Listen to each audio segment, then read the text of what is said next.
वंदन, समस्त चरित्रशील आत्माओं के चरणों में वंदन नमन।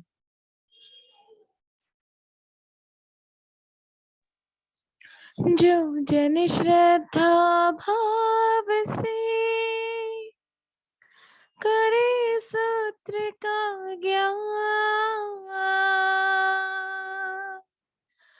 ज्ञानावरणीय कर्म टले प्राप्त करे सद्ज्ञान। तेरा ज्ञान अनंत है, मुझे ज्ञान की प्यास। केवल ज्ञानी मैं बनूं, यही है अंतिम आस।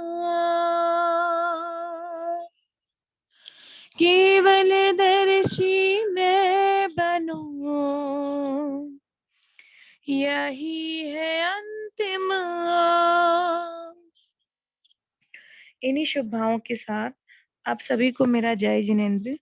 देव गुरु धर्म की कृपा से जो भी सीखा है, समझा है, जाना है, आप सब तक पहुंचाने का प्रयास कर रही हूँ।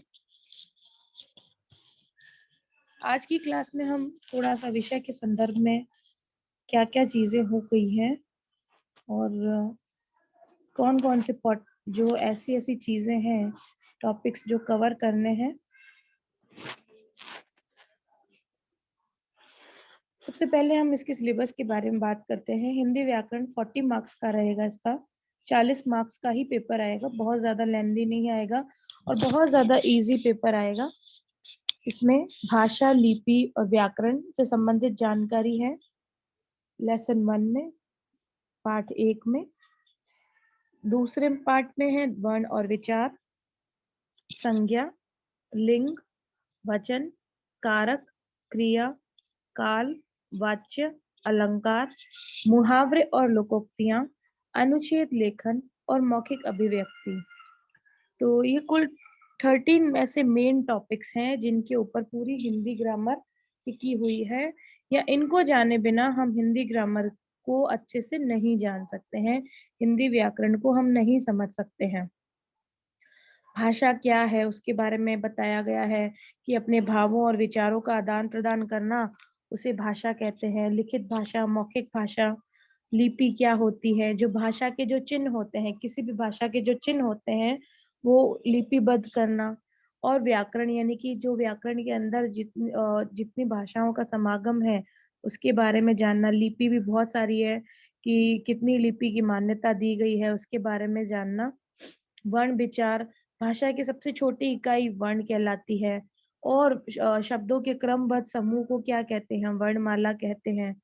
अक्षरों के अक्षर जो भी हैं, वर्ण है, अक्षर हैं, वो मिलकर क्या बनते हैं, शब्द बनते हैं। संज्ञा, किसी वस्तु, व्यक्ति, नाम, स्थान या किसी स्पेसिफिक किसी व्यक्ति विशेष के बारे में कहना, इसमें संज्ञा है। व्यक्तिवाचक, भाववाचक, जातिवाचक, ये 3 संज्ञा के प्रकार है।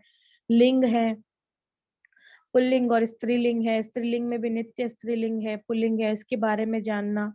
वचन, एक वचन, बहुवचन। कारक हैं, जो कारक के 8 प्रकार हैं। कर्ता ने कर्म को कर्ण से, संप्रदान के लिए अपादान से अलग, अधिकरण, संबंध, ये पूरा संबोधन है। अरे पूरा ये पूरा सीरीज में बहुत ज्यादा लेंथी नहीं आएगा, किसका किससे क्या है, बहुत सिंपल पेपर आएगा। जैसे संज्ञा किसे कहते हैं, बहुत शॉर्ट में किसी विषय के बारे में पूछा जाएगा। उसके बाद है क्रिया क्या है, कर्ता करना, कर्ता करने वाले को क्या कहते हैं, क्रिया के भेद, सकर्मक, अकर्मक क्रिया। काल कौन से, भूत, वर्तमान, भविष्य। वाच्य कौन से, अलंकार जो है, अलंकार के प्रकार है। अलंकार में ज्यादा डिफिकल्ट नहीं है, बहुत मेन ऊपर ऊपर तरीके से कि भाई अलंकार क्या है, अलंकार कितने प्रकार के होते हैं, बस उतना ही लगभग है। बहुत ज्यादा डेप्थ में इसके उदाहरण नहीं है, जितना हो सके आप लोग बस एक बार नॉलेज के हिसाब से पढ़ लेना। उसके अलावा मुहावरे और लोकोक्तियां, इस पे थोड़ा सा ध्यान देना। जितना बुक में है, ऐसे तो मुहावरों की संख्या अनंत है, बहुत सारे मुहावरे हैं, बहुत सारी लोकोक्तियां हैं, लेकिन आप ये प्रयास करना, मुझे पता है एक ही दिन में या एक ही समय में सारे नहीं कर सकते। बुक में जो है बस वो कर लेना, बुक में से ही आने का है, तो जो बुक में है वही कर लेना। उतने एक बार पढ़ लेंगे, आपको जनरल भाषा में, ऐसे सामान्य भाषा में हम सबको पता होता है किसको क्या इसका अर्थ है। एक बार बुक वाले मुहावरे और लोकोक्तियाँ ज़रूर कर लेना। उसके बाद है मेन इम्पोर्टेंट है अनुच्छेद लेखन। ये अनुच्छेद लेखन के बारे में मैंने आपको पहले भी बताया था डिटेल्स में कि अनुच्छेद लेखन क्या है और अनुच्छेद लेखन लिखना कैसे है। तो एक बार थोड़ा-सा और बताऊँ, क्योंकि ये हमेशा मैक्सिमम मार्क्स का आ सकता है ये प्रश्न, कि भई किसी भी विषय है, कोई भी सब्जेक्ट है, आपको मान लो ये दे दिया कि आपको लिखना है प्रकृति पे, मान लो आपको लिखना है अच्छा श्रावक कौन, अच्छे श्रावक की दिनचर्या क्या, किसी भी विषय पे आपको लिखना है। आपको सबसे पहले क्या करना है, उस विषय के बारे में 1 से 2 मिनट तक सोचना है। बहुत ज़्यादा डीप नहीं सोचना है।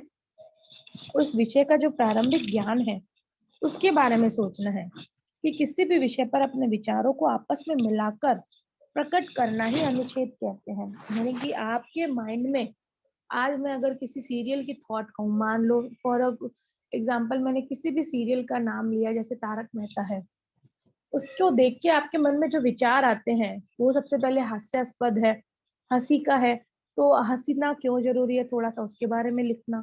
उसके बाद है हँसने से क्या लाभ है, थोड़ा-सा उसके बारे में, आज के लाइफ़ को लेके कि आज का लाइफ़ कैसा है। उसके बाद उस सीरियल का जो बैकग्राउंड है, आपको जो पसंद है, आपकी जो सोच है उस सीरियल को लेके, उसी के बारे में लिखना है। फॉर एग्जाम्पल और भी बहुत सारी चीज़ें आ सकती हैं हमारी लाइफ में। कोई भी टॉपिक है कि आप क्या बनना चाहते हो, मेरी क्या अभिलाषा है, या जीवन में क्यों अनुशासन ज़रूरी है। तो ये आप जो सोचते हो, वही बस उसको प्रभावशाली ढंग से और एकदम इम्प्रेसिव वे में, बहुत ही मैनर्स तरीके से, कि आप अपनी बात भी लिख कर कह दो, प्रभावशाली ढंग से अभिव्यक्त भी कर दो। और अभिव्यक्त करने के साथ-साथ आपको क्या है कि इसी मतलब अन्य शब्दों के, या हो सकता है ना कि भाषा जितनी सरल रहे, जितनी सरल और जितनी प्रभावोत्पादक रहे, उतना ही ज़्यादा अच्छा रहता है। क्लिष्ट भाषा या या कह सकते हैं ना कि अलग भाषा का या गंदी भाषा का प्रयोग करना किसी भी तरीके से अच्छे अनुच्छेदन के लिए नुकसानदायक है। वो आपके नंबर 0 कर देते हैं। क्यों? क्योंकि एक तो आपकी भाषा जैसा आप सोचते हैं वैसा ही लिखना है इसमें। तो भाषा एक सशक्त माध्यम है अपनी बात को कहने का, लेकिन उस भाषा को प्रभावशाली ढंग का उपयोग करना, वो ज़रूरी है अनुच्छेद लेखन में। और बहुत ज़्यादा ये नहीं हो कि उसमें बहुत, जब अगर दिया हुआ है, अनुच्छेद लिखना है, इसका मतलब आपको 100 से 125 शब्दों के बीच में अपनी बात कहनी है। ये शब्दों को गिनना नहीं है, शब्दों को बस एक लाइन के हिसाब से, एक कि इसमें इतनी संख्या है, उस हिसाब से उतना लिख के आपको पर्टिकुलरली कि हाँ, मेरे को इतने से इतने शब्दों में आंसर देना है। अगर 100 लिखा है तो ठीक है, मैं 101 या 102 लिख दूँ। ये नहीं कि 100 कहा है तो मैं 50 शब्दों में ही अपनी बात खत्म कर दूँ, कि कहीं ज़्यादा नहीं लिख दूँ। ऐसा भी नहीं करना है और 100 के 200 भी नहीं करने हैं। पूरा पेपर भरने का वो नहीं सोचना है कि एग्ज़ाम शीट है पे एक्स्ट्रा शीट लें। जितना पूछा जाए बस उतना ही लिखना है। इस चीज़ का विशेष ध्यान रखना, जितना कहा गया है उतना ही लिखना है। अनुच्छेद लेखन प्रायः 5 नंबर के भी आ सकते हैं। ये क्योंकि हिंदी का पेपर कुल 40 मार्क्स का ही है, 60 मार्क्स का है।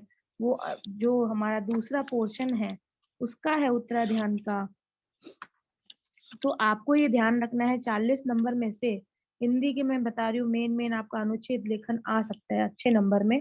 उसमें भी कि भई आप जो जैन टॉपिक्स हैं, इम्पोर्टेंस ऑफ मान लो हॉबी क्या है, इम्पोर्टेंस ऑफ अनुशासन, अनुशासन का क्या महत्व है, इससे ही रिलेटेड जो 5-6 टॉपिक्स मैंने बताए हैं, उसमें से आ सकते हैं। अच्छा श्रावक क्या होता है? श्रावक के उसके लिए आपको क्या, मान लो अच्छा श्रावक पूछा है, तो आपको पहले ये जानना है कि श्रावक होते क्या हैं? जैन धर्म में श्रावक और श्राविका किसे कहते हैं? श्रावक के गुण क्या होते हैं? श्रावक के व्रत क्या है? वो पूरा डिटेल में नहीं लिखना है। थोड़ा-थोड़ा सा उपसंहार के रूप में या छोटा-छोटा ब्रीफ के रूप में, आपको संकेत बिंदु के रूप में आपको लिखना है। अच्छा, और प्रभावशाली आप अनुच्छेद लेखन कैसे कर सकते हैं कि आपने मान लो लिखा है कि सच्चा श्रावक कौन? तो सच्चा श्रावक संकेत बिंदु लिख सकते हो आप हेडिंग में, ताकि पढ़ने वाले को भी समझ आए कि आपने बहुत प्रभावशाली तरीके से तैयारी की है। संकेत बिंदु लिख लिया आपने। श्रावक कौन, पहला 1 नंबर पॉइंट। दूसरा नंबर पॉइंट श्रावक के गुण। तीसरा श्रावक की सच्चे श्रावक की दिनचर्या। ऐसे आपने 3 भागों में बांटा। फिर एक पॉइंट लिख के आपने उसको पहले वाले को किया कि श्रावक कौन, फिर दूसरे श्रावक के गुण में, फिर श्रावक की दिनचर्या। जैसे श्रावक को उभय काल यानी कि दोनों काल प्रतिक्रमण करना चाहिए, सूर्योदय से पूर्व उठकर और ब्रह्म मुहूर्त में ये ध्यान करना चाहिए, सामायिक प्रतिक्रमण करना चाहिए, नवकारसी, एक पक्की नवकारसी, सच्ची नवकारसी करनी चाहिए, और जो भी अपने स्थानक है गुरु महाराज है उनके दर्शन बंधन का लाभ लेना चाहिए। और ऐसी कई सारी चीजें हैं, उनको साधु संतों को गोचरी के लिए कहना चाहिए। और सामायिक और जो भी वो काम करता है श्रावक, अगर कोई भी कार्य कोई भी धंधा करता है, व्यापार करता है, उसमें ईमानदारी रखनी चाहिए। ये पॉइंट्स आप चाहें तो लिख सकते हैं ताकि आपको मदद रहे। ईमानदारी ईमानदारी का प्रयोग करना चाहिए उसको। तो आप जो श्रावक को लेके आपके जो मन में थॉट्स हैं बस उसी को ही लिखना है। ये कुछ पॉइंट्स मैंने बताए हैं कि आप संकेत बिंदु या हेडिंग बना के भी लिख सकते हैं। इससे क्या रहता है कि सरल समझने में, आपको करने में भी आसानी रहेगी, और जो भी उसको आपकी उत्तर पुस्तिका को जांचेगा उसको भी आसानी रहेगी। उसके बाद एक इम्पॉर्टेंट पॉइंट आता है मौखिक अभिव्यक्ति, क्योंकि ये मौखिक है और ये आपका पेपर रिटर्न में है, तो मौखिक अभिव्यक्ति में से कुछ भी नहीं आएगा, यही है बस। लेकिन आपको ज्ञान होना चाहिए व्यवहारिक कि मौखिक अभिव्यक्ति में क्या क्या है। कि कविता पाठ होता है, सस्वर वाचन होता है, इंटरव्यू है, जैसे मैंने पिछली क्लास में बताया था, इंटरव्यू लेते हैं, वाद विवाद प्रतियोगिता होती है, आशु भाषण होता है, भाषण होता है। आशु भाषण में जैसे जिसको ऑन द स्पॉट टॉपिक मिलता है, जिसको तत्स्थलीय भाषण कहते हैं। भाषण में स्पीच कंपटीशन होता है, डिबेट कंपटीशन, वाद विवाद प्रतियोगिता होती है। उसके अलावा कहानी कहते हैं, सभा का संचालन करते हैं, समाचार पढ़ते हैं। तो चूंकि ये मौखिक अभिव्यक्ति है और आपका पेपर रिटर्न में है, अगर ओरल होता तो उसमें से जरूर कुछ ना कुछ आता, तो मौखिक अभिव्यक्ति में से आने का चांसेस बहुत कम है। मुहावरे और लोकोक्तियों का मैंने बता दिया कि जो आपकी बुक में है कम से कम वो तो कर ही ले। ऐसे तो मुहावरे बहुत सारे हैं, मतलब एक एक किताब हो जाए, लेकिन कम से कम जो आपकी बुक में है उन्हें एक बार आप पढ़ ले कि उन मुहावरों का अर्थ क्या है। बहुत सिंपल सिंपल है और उन मुहावरों का हम सब आम भाषा में अर्थ भी समझते हैं। किसी को और कुछ पूछना है? जी। दूर के ढोल मुहावरे में दिया, लोकोक्ति को पूरा कीजिए। दूर के ढोल वो नहीं आ रहा है मुझे। दूर के ढोल सुहावने लगते हैं, ये वाला। अच्छा, सुहावने लगते हैं। हेलो। हाँ हाँ, सुन लिया, सुहावने लगते हैं ना। हाँ, वो आपको क्या उसका प्रयोग नहीं आ रहा है? लोकोक्ति है। हाँ, लोकोक्ति है, सही कह रहे हो। दूर के ढोल सुहावने लगते हैं, यानी कि जो व्यक्ति दूर होता है वो क्या लगता है, हमको अच्छा लगता है। आप इसको जनरल वे में भी ले सकते हो कि मेरी सास, एक जनरल टॉपिक है, कहते हैं कि वो अच्छा है, ये अच्छा है, लेकिन जब वो पास में जाते हैं और देखते हैं उनका व्यवहार बदल जाता है, तब उनके मुंह से निकलता है कि भाई दूर के ढोल तो सुहावने ही लगते हैं। समझ गए? तो ये भाषा, ये जैसे है ना, ये आप जनरल डेली रूटीन लाइफ में से भी समझ सकते हो। और बाकी आप अनुच्छेद लेखन का मैंने आपको बताया, उसमें थोड़ा सा जरूर ध्यान दे लेना, उस पर प्रभावशाली लेखन होना चाहिए, क्योंकि ये पेपर न सिर्फ आप दे रहे हैं बल्कि संयंत्री वर्ग मरासा भी दे रहे हैं।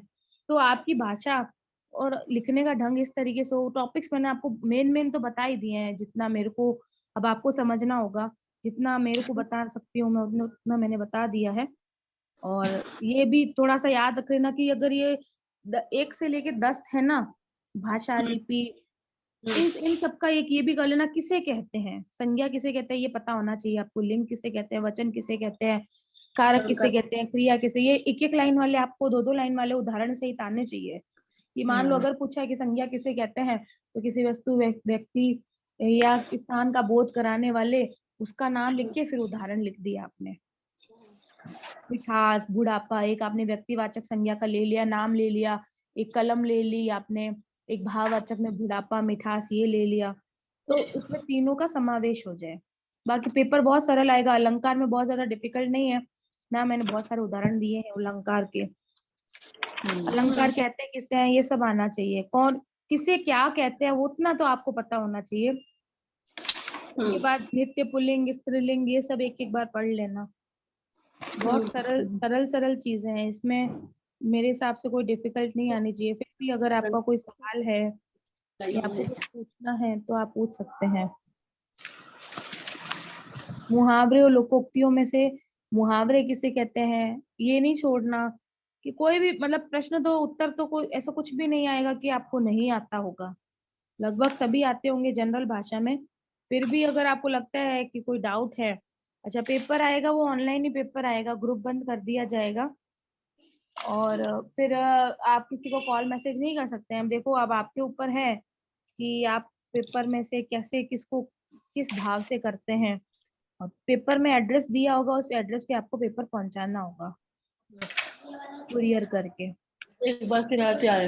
हाँ इसके अलावा किसी को कुछ पूछना है कोई सब्जेक्ट में, हिंदी व्याकरण में? मैम ऑनलाइन ही हो रहे हैं ना पेपर, तो पेपर ऑनलाइन भेजा जाएगा। मान लो पेपर बने हुए हैं मेरे पास, तो मैं पेपर भेजूंगी ग्रुप में, वो प्रश्न उत्तर देख के आपको आंसर लिख के एक कॉपी में वो, और अपना एड्रेस के साथ जो उस पेपर में पता दिया हुआ होगा उस पे उस जगह पेपर भेजना है आपको, उत्तर पुस्तिका। पर कल टीचर का फोन आया था, मधु ने क्या नाम था, आरती टीचर? आरती कुंभट, वो बोल आरती रही थी। कुंभट तो कोई टीचर नहीं हमारे।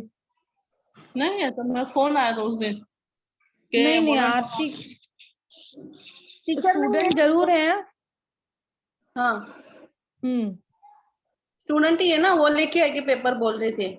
नहीं नहीं, मैं आपको बता रही हूँ ना पेपर कैसे होगा। वैसे तो इसका पूरा नोटिफिकेशन 28 तारीख को होगा, क्योंकि मरासा और के पास जाके पूरा एकदम पक्का मोहर लग के आएगी उस चीज पे, न्यूज पे। लेकिन अभी खबर यही है, पेपर हम आपको ग्रुप में भेजेंगे, आपको वो डाउनलोड करना है, डाउनलोड करके उसका आंसर पुस्तिका में लिख के हमको कुरियर कर देना है, जो एड्रेस हम उसमें दिया हुआ है हमको, मतलब जो उत्तर पुस्तिक प्रश्न पत्र में जो एड्रेस दिया गया है वहां पे आपको पेपर कुरियर कर देना है अपना। पर उसने मैं कल फोन पर प्रज्ञा जागरण परीक्षा का उसने ग्रुप बनाया था। किसने, कौन है? मेरे को तो हमारे तो जो ऑफिशियल ग्रुप में आप लोग ऐड हो वही ग्रुप है, और कोई कौन ग्रुप बनाया है? वही तो कल पर फोन आया कि मॉडर्न टाउन आप एग्जाम देने आना। किसकी अच्छा, वो एग्जाम? सूरत की होंगी, आप सूरत से हैं हाँ क्या? हाँ सूरत से। हाँ तो आप अगर स्थानक जा सकते हैं तो ठीक है, नहीं तो हम तो पेपर भेजेंगे ही ग्रुप में। आप भेजने वाले हैं ना, फिर वही मैं बोल रही हूँ क्योंकि मैं जम ही नहीं रहा है हाँ, मुझे लेकिन बोला। अगर आप जा सकते हैं तो आप जाइए, अगर आप नहीं जा सकते हैं तो यही कह दीजिए मैं आ नहीं पा रही हूँ, मैं घर से ही दे दूंगी बस। हाँ मैंने ऐसे ही बोला था कि नहीं ये नहीं है, अलाउड नहीं है। अभी आप बोलना मत किसी को, क्योंकि कारण क्या है ना कि अभी पक्की न्यूज मैंने बोला ना 28 को आएगी, अच्छा है ठीक ना? है। ये तो मैंने आपको खबर बताई है। पर मैम हम मेरे बच्चों की तो एग्जाम चल रहा है, कैसे होगा, उधर देने जाऊं, याद करो कैसे मैंने होगा। आप लोगों का सोच के ही, और भी हमारे हैं बाहर के लोग हैं, कोई दुबई के हाँ हैं, कोई अलग अलग जगह के हैं, तो हमने यही सोच के हमने तो यही प्रस्ताव डाला है कि भाई पेपर ग्रुप में भेज दें। सबको पेपर अलग अलग से बुलवाना, क्योंकि अब हम भी बड़े दिल्ली में रहते हैं, लेकिन दिल्ली में भी एक जगह से दूसरी जगह जाने में 2.5 घंटे लग जाते हैं जहाँ स्थानक है, तो इतना जाना आना थोड़ी हो पाएगा। ना फिर एग्जाम भी चालू है ना बच्चों के, हमको फिर बहुत डिफिकल्ट लग रहा है इसमें भी। नहीं नहीं, वो पेपर जहां तक है, बाकी देखो खबर मैं अभी कह नहीं सकती हूँ, 28 को ही आएगी। ठीक ठीक है है, वाह, थैंक यू मैम, कभी तो भी। ग्रुप में ही और आएगी। हाँ पर हम सामयिक कैसे करेंगे फिर? बोले सामयिक करने 3 घंटे का पेपर बोल रहे हो। वो आपके ऊपर है ना कि आप कितने जल्दी करते हो। पिछली बार बहुत सारे लोग थे, हमने पेपर लिया, लोगों ने 1-1 घंटे में हमको करके दे दिया। बोले 3 घंटे बोले, मुझे बहुत ज्यादा लग रहा है, मुझे 3 घंटे मतलब। वो बोल रहे हैं आप 3 घंटे लगेंगे थोड़ी, आप आपको लिखने की कैपेसिटी तो होगी ना आपकी, कि हाँ हाँ आप 1-2 पेज लिख सकते हो 10-15 मिनट में, बस उसके हिसाब से कहाँ है। आप ये देखो ना, आप 40 मिनट का तो 40 नंबर का ही है ये पेपर, और बहुत इजी पेपर है, और वो हद से हद 60 नंबर का है, तो उसमें भी कितना लिखने का है, ज्यादा है ही नहीं उसमें कि 3 हाँ घंटे लग जाए। वो अवधि तो देखो ज्यादा हमको देनी पड़ती है, क्योंकि बहुत सारे लोग धीरे लिखते हैं, और कई लोगों के पास पेपर वो आने में लेट कर देते हैं, तो हमको 3 घंटे का ड्यूरेशन रखना पड़ता है। अच्छा लेट भी आता ठीक है बरोबर। ठीक है। ये थोड़ी है कि आपका जल्दी हो गया तो आपको मना कर देंगे, नहीं नहीं, वो 3 आप घंटे, अपने 2 घंटे पेपर एटलीस्ट समझ में आता है, 3 घंटे बोले तो मुझे समझ में नहीं आया था। नहीं नहीं, आप कोई कोई टेंशन की बात नहीं है, आपको पेपर भेजा जाएगा ग्रुप में, मोबाइल भेजा जाएगा मतलब फोन पे ही आएगा। अब कुरियर करने का समय नहीं है ना, क्योंकि पेपर अब फाइनल हुए हैं। फोन में भेजा जाएगा, आप अलर्ट रहना 1 बजे, जैसे ही पेपर आए पेपर लिख के हमको पेपर भेज देना, कुरियर करवा देना। 1 बजे तो नहीं होगा मैम, या आई वो आप अपने हिसाब से थोड़ा सा देख लेना, क्योंकि फिर मतलब जो शेड्यूल टाइम है ना, उसमें ही थोड़ा कोशिश करना देने का, ठीक है मैं या फिर आपको ग्रुप में आप अपडेट कर देना कि पेपर मिल गया है करके, क्योंकि हमको नहीं पता न चल देगा ना कि आपने पेपर देखा या नहीं, हम तो परेशान हो जाएंगे कि उन तक पहुंचा या नहीं। मिल जाए तो बस बोल देना पेपर मिल गया हमें। ठीक है मैं आपको फोन कर दूंगी ऐसा लगा तो। फोन नहीं, ग्रुप में लिख देना, क्योंकि अब मेरे साथ और भी लोग ग्रुप में जुड़े हुए हैं जो अच्छा हमारे हाँ, टीम मेंबर्स हैं, अच्छा हाँ ठीक है चलेगा है ना। मैम। हाँ ये कुरियर में भेजू ना एग्जाम के पेपर? कुरियर में भेजना है। हाँ, वो आपको कुरियर भेजनी है, आंसर शीट आपको कुरियर भेजनी है, क्योंकि हाँ, ठीक वो पता नहीं अभी कौन चेक करेगा, मरासा चेक, वो संयति वर्ग के हाथ तो जाएगी, इसका कुछ अभी पता नहीं है, लेकिन आपको जो पता दिया है उस पते पे भेजना है आपको। ठीक है। मैम इसमें लिंक के पेपर में है ना, लास्ट वाला क्वेश्चन नित्य पुल्लिंग और नित्य स्त्रीलिंग शब्द के 5-5 उदाहरण दीजिए, तो कैसे देना है, मतलब समझ में नहीं आई है। नित्य स्त्रीलिंग है ना, जैसे कोयल है, हाँ बस जैसे नाम, बस जो है नित्य स्त्रीलिंग में आते हैं, बस उसका नाम देना है आपको। मतलब मुझे नाम नहीं देने खाली बस। ये टाइगर पुल्लिंग है तो पुल्लिंग आएगा ऐसे? देखो जैसे नित्य इसका स्त्रीलिंग और पुल्लिंग का अलग अलग दिया गया है ना, जैसे मान लो हाँ पुल्लिंग का है, तो पुल्लिंग की पहचान के कुछ शब्द होते हैं, जैसे मैंने बताया था, रतन है, नक्षत्र है, वर्णमाला है, वो सब क्या है, वो पुल्लिंग की क्या है, पहचान होती है उससे, है ना। वैसे ही स्त्रीलिंग है, तो स्त्रीलिंग का है, कमर है, जीभ है, और जिसमें आई है, ता है, नी है, तो ये सब उसमें है। और पुल्लिंग से स्त्रीलिंग है, तो वो आपको अपने आप, जैसे वृद्ध है, तो अब आपको पता है कि इसको हम स्त्रीलिंग करेंगे तो वृद्धा ही आएगा, तो वैसे ये करके। नाम समझ क्या क्या करना, समझ में नहीं आया। नाम जैसे आपको ऐसे लिखना है, जैसे नित्य पुल्लिंग के उदाहरण दो, तो बिच्छू है, मगरमच्छ है, उल्लू है, खरगोश है, भेड़िया है, मच्छर है, ठीक है। अब नित्य स्त्रीलिंग कौन हो गई, मछली, कोयल, लोमड़ी, मक्खी, तितली, मैना,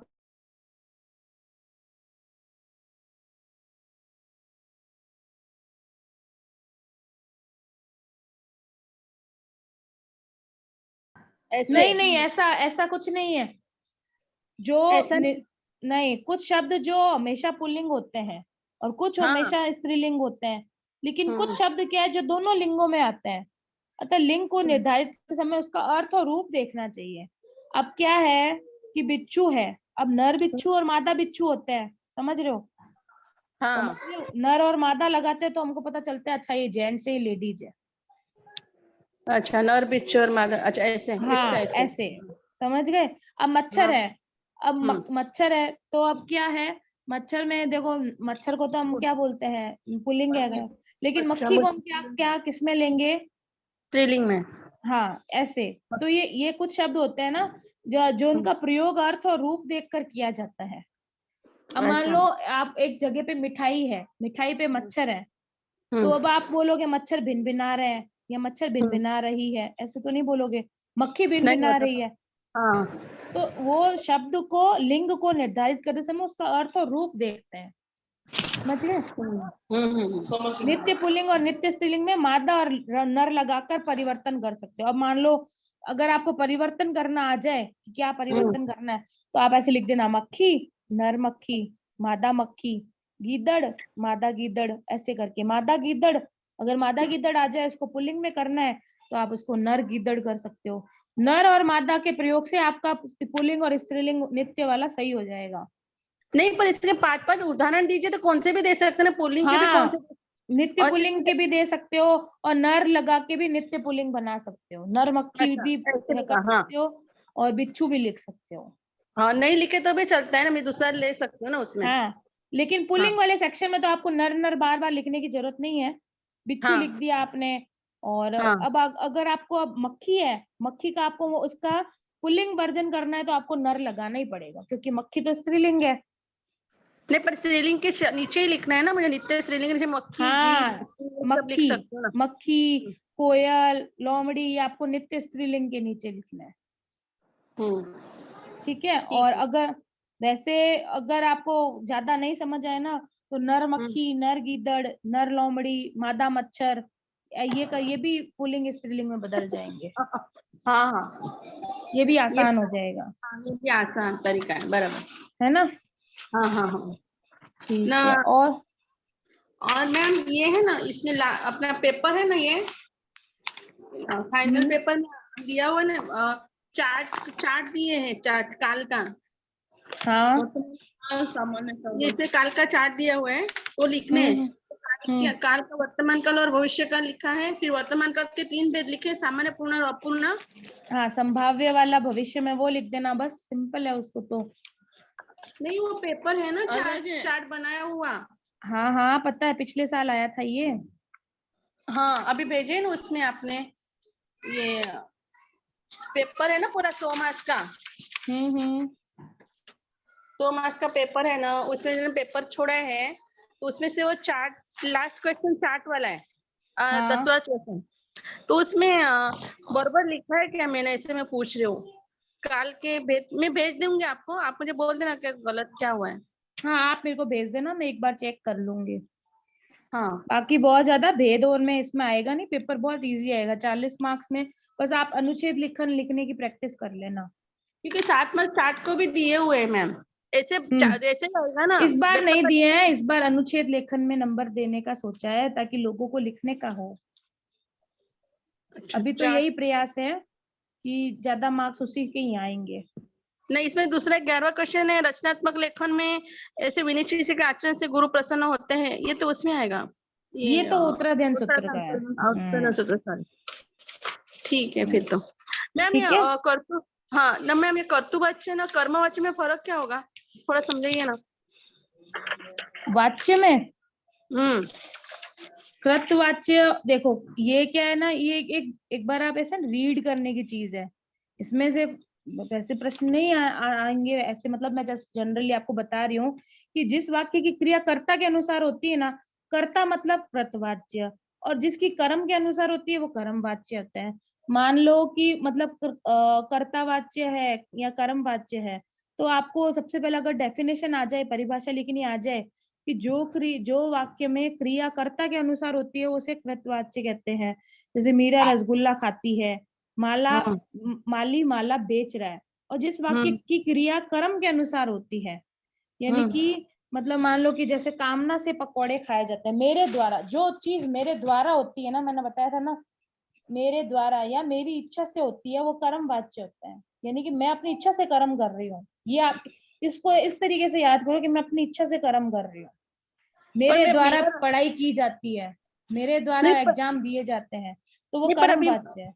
हाँ, कर्म वाच्य है, पर मीरा रसगुल्ला खाती थी, इसमें कर्म वाच्य कैसे करेंगे।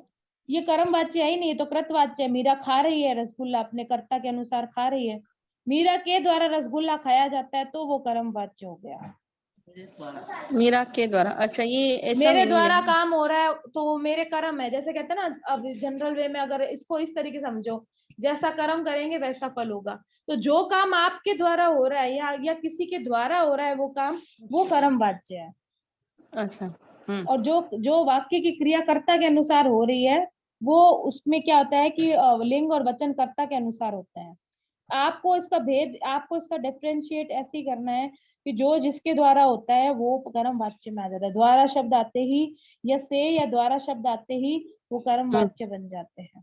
ओके। ठीक है। हम्म, ठीक है, अच्छे से पेपर देना, और भी कोई हो आप मेरे को वो काल वाला भेज देना। और हाँ हाँ उसमें कोई दिक्कत नहीं है, पेपर सरल ही आने वाले हैं, बस एक दो हम्म। बार अनुच्छेद लेखन की आप प्रैक्टिस कर लेना। अनुच्छेद में आपने 5 बोले थे, वो कौन कौन से आपने मैम।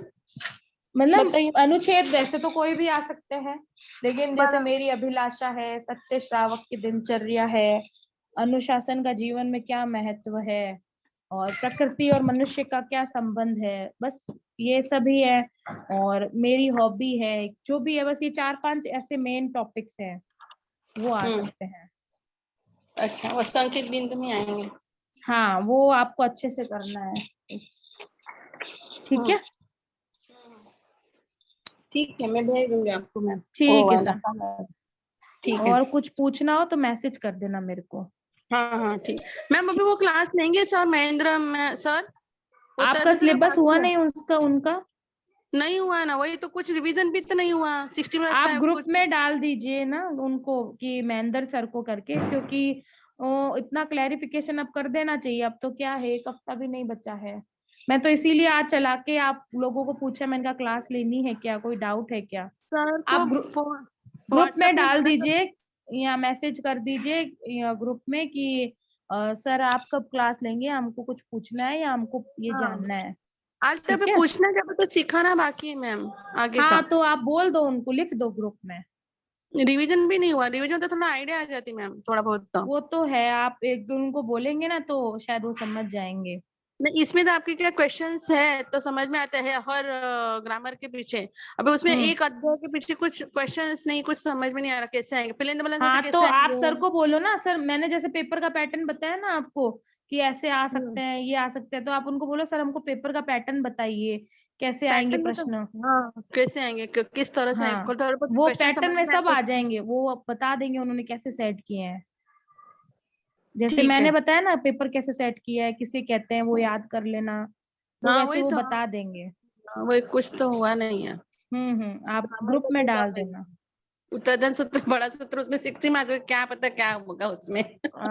वही है भाई, कोई नहीं, आप उनको पूछो तो उनको लिख दो, ताकि और भी किसी के मन में होगा तो आपकी वजह से उनका भी भला हो जाएगा। वही है। और मैम कुरियर में एक ही साथ 2 उत्तर पत्र डालेंगे तो आराम चलेगा? से, और अगर आप वहां मॉडल टाउन भिजवा सकते हो तो वहां पे भी भिजवा देना, क्योंकि वो भी नहीं तो उधर नहीं दूर तो पड़ता है। अगर उधर पेपर नहीं देते हो तो आप अलग ही भिजवाना, वरना वो कहेंगे कि हमारी गिनती में आप नहीं आ रहे हो, ऐसा करके आप नहीं अलग से नहीं ही भिजवा देना। नहीं, ऑनलाइन में अगर सूरत में, मतलब इधर पास में ही रहते हैं ना हम, इधर एक हम्म। ही सोसाइटी में, तो पेपर तो हो जाएगा, तो पेपर साथ में दे सकते हैं क्या, साथ में भेज सकते हैं क्या भेज कुरियर सकते से, हो, भेज सकते हो, या अलग अलग भेजना पड़ेगा? भेज सकते हो। लिफाफे अलग अलग कर देना, क्योंकि हमको बहुत कंफ्यूजन हो जाता है। पिछली बार एक ही साथ बहुत सारे पेपर आ गए थे, अब हमको एक एक पेज और स्टेपलर अच्छे से नहीं किया हुआ था, तो हम लोगों को कितनी दिक्कत हो जाती है जांचने में, किसी का कोई अच्छा। पन्ना किधर चला जाए। आप ये करना, लिफाफे 2 ले लेना बस, और एक बड़े लिफाफे में सारे पेपर डाल के भेज देना बस। अच्छा हाँ, ऐसे कर सकते हैं, ठीक है। है ना। ठीक है। हाँ ठीक है। ठीक है सर। जय ठीक। जिनेन्द्र। All the best.